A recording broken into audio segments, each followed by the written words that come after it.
সমগ্ৰ ঘটনাবিলাক যিবিলাক ঘটনা আজি উজনি অসমৰ বিশেষকৈ শিৱসাগৰ জিলাত ঘটোৱা হৈ আছে এইবিলাক অসম চৰকাৰৰ নেতৃত্বত ঘটোৱা হৈছে স্পষ্টভাৱে অভিযোগ কৰিছোঁ। আজিও আমি দেখিছোঁ যে মিয়া খেদাৰ নামত সাধাৰণ নিৰহী কিছু চব্জি বেপাৰী কিছু কাম কৰা শ্ৰমিকক তেওঁলোকে যি ধৰণে অপমান অপদস্থ তুচ্ছ তাচ্ছিল্য কৰিছে এইটো কেতিয়াও সহ্যকৰ বিষয় নহয়। আৰু শিৱসাগৰখন কাৰো পৈতৃক সম্পত্তি নহয়। শিৱসাগৰত অসমৰ ইমূৰৰ পৰা সিমূৰলৈকে প্ৰতিজন মানুহ যাব পাৰিব, তাত ঘূৰিব পাৰিব, কাম কৰিব পাৰিব, থাকিব পাৰিব, খাব পাৰিব, এইটোলৈ তাত কাৰো আপত্তি কৰিবলগীয়া নাই। যদি তাত কোনোবা সন্দেহজনক সঁচাকৈ বাংলাদেশী বা কোনো বিদেশী নাগৰিক আছে তাক তেওঁলোকে চৰকাৰক প্ৰশাসনক দেখুৱাই দি সেইবিলাক উলিয়াই দিয়াৰ দায়িত্ব লওক, সেইখিনিত আমাৰ পূৰ্ণ সহযোগিতা থাকিব। কিন্তু প্ৰকৃত ভাৰতীয় নাগৰিক কোনোবাই চব্জি বেপাৰী কৰি খাইছে আৰু কিছুমান এনেকুৱা মানুহ লগাই দি চৰকাৰে মানুহ লগাই দি সেইখিনি মানুহক অপমান অপদস্থ কৰা হৈছে, শাৰীৰিকভাৱে অপদস্থ কৰা হৈছে, এইটোক আমি তীব্ৰভাৱে নিন্দা কৰিছোঁ, গৰিহণা দিছোঁ। ধৈৰ্যৰ এটা সীমা থাকে, সহ্যৰ এটা সীমা থাকে।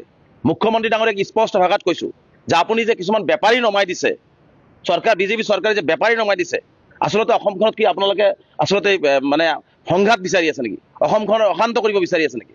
আমি সদায় অসমখনত শান্তিপূৰ্ণ অসম বিচাৰিছোঁ। আমি সদায় শিৱসাগৰ, ধুবুৰী, তিনিচুকীয়া, কৰিমগঞ্জ আমি কেতিয়াও অসমৰ বাহিৰ বুলি নাভাবোঁ। আমি সকলোৱে অসমৰ বাসিন্দা। আমি স্পষ্টভাৱে মুখ্যমন্ত্ৰী ডাঙৰীয়াক কৈছোঁ যে আপুনি এনেকুৱা ধৰণৰ ভে কৰি থকা এই যিবিলাক মানুহক আপুনি নমাই দিছে, যিবিলাক বীৰত্ব দেখুৱাইছে দুৰ্বল শ্ৰেণীৰ ওপৰত, এইবিলাক বীৰত্ব দেখুওৱা বীৰ নহয়, চুকৰ ভেকুলী এইবিলাক। সেই চুকৰ ভেকুলীবিলাকক নমাই অসমখন অশান্ত নকৰিব। আৰু মই অসমৰ বুদ্ধিজীৱী সমাজ, সংবাদ মাধ্যম, অসমৰ ৰাজনৈতিক সকলো ব্যক্তিক আহ্বান জনাইছোঁ যে শিৱসাগৰত যি ধৰণে কেইটামান সংগঠনৰ নাম দি কেইটামান ব্যক্তিয়ে যি ধৰণে আচলতে মানুহৰ লগত ব্যৱহাৰ কৰিছে, মানুহক যি ধৰণে অসমৰ পৰিৱেশ কিন্তু বিনষ্ট কৰিব। গতিকে আমি কেতিয়াও অসমৰ পৰিৱেশ বিনষ্ট হোৱাটো নিবিচাৰোঁ।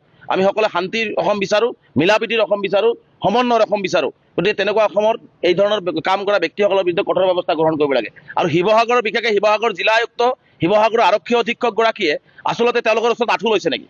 চৰকাৰখনৰ গৃহ বিভাগে সেই শিৱসাগৰৰ কেইজনমান ধূৰ্তৰ ওচৰত আঁঠু লৈছে নেকি? যিসকল মানুহে এটাৰ পিছত এটা এনেকুৱা ধৰণে মানুহক, নিৰহী মানুহক মিয়া নাম দি, সন্দেহজনক নাম দি ভাৰতীয় নাগৰিকক অত্যাচাৰ কৰি আছে আৰু সেইসকলৰ বিৰুদ্ধে কোনো ব্যৱস্থা গ্ৰহণ কৰা হোৱা নাই। গৃহ বিভাগ নাই নেকি? আজি অসমখনত এনেকুৱা ধৰণৰ এটা পৰিৱেশ ৰচনা কৰা হৈছে, অসমীয়া হোৱাৰ পিছত, ভাৰতীয় নাগৰিক হোৱাৰ পিছত তেওঁলোকে এনেকুৱা ধৰণৰ অত্যাচাৰ কৰি আছে। আমি স্পষ্টভাৱে কৈছোঁ যে আমি বিচাৰিছোঁ সকলো অঞ্চলত গৈ কাম কৰি খাওক, সকলোৱে সকলোৰ ওচৰত গৈ ঘূৰি ফুৰক, সেইটো আমি সকলোৱে বিচাৰোঁ, এইটো সাংবিধানিক অধিকাৰ। গতিকে তাত যদি কোনোবাই এনেকুৱা ধৰণৰ বাধা দি শ্ৰমিকক বাধা দিব, ইটা ভাড়াত কাম কৰিব শ্ৰমিকক বাধা দিব, যদি আপোনালোকে শ্ৰমিকক বাধা দিব লাগে, মুখ্যমন্ত্ৰী ডাঙৰীয়াক স্পষ্ট কৰিছোঁ, আপুনি কৈ দিয়ক না যে শিৱসাগৰৰ জিলাৰ বাহিৰে বেলেগ জিলাৰ মানুহ যাব নালাগে, বেলেগ জিলাৰ মানুহ যাব নোৱাৰিব। কেবিনেটত আপুনি কেইবাটাও আইন পাছ কৰিছে, আইন পাছ কৰক যে শিৱসাগৰত কোনো মানুহ শিৱসাগৰ জিলাৰ বাহিৰে যাব নোৱাৰিব। শিৱসাগৰখনেই অসম নেকি? শিৱসাগৰখন অসমৰ বাহিৰত নেকি যে অসমৰ মানুহ শিৱসাগৰত যাব নোৱাৰিব? আজি যিসকল মানুহে আজি ইটা ভাড়াত কাম কৰিব লৈ যায়, তেওঁলোকেতো খোজকাঢ়ি যোৱা নাই। কিয় ইটা ভাড়াত শ্ৰমিকক কাম কৰিবলৈ লৈ যোৱা হয়? কিয় লৈ যোৱা হয়? কিয় নামনি অসমৰ পৰা তেওঁলোকে মানুহক কাম কৰিবৰ কাৰণে লৈ যোৱা হয়?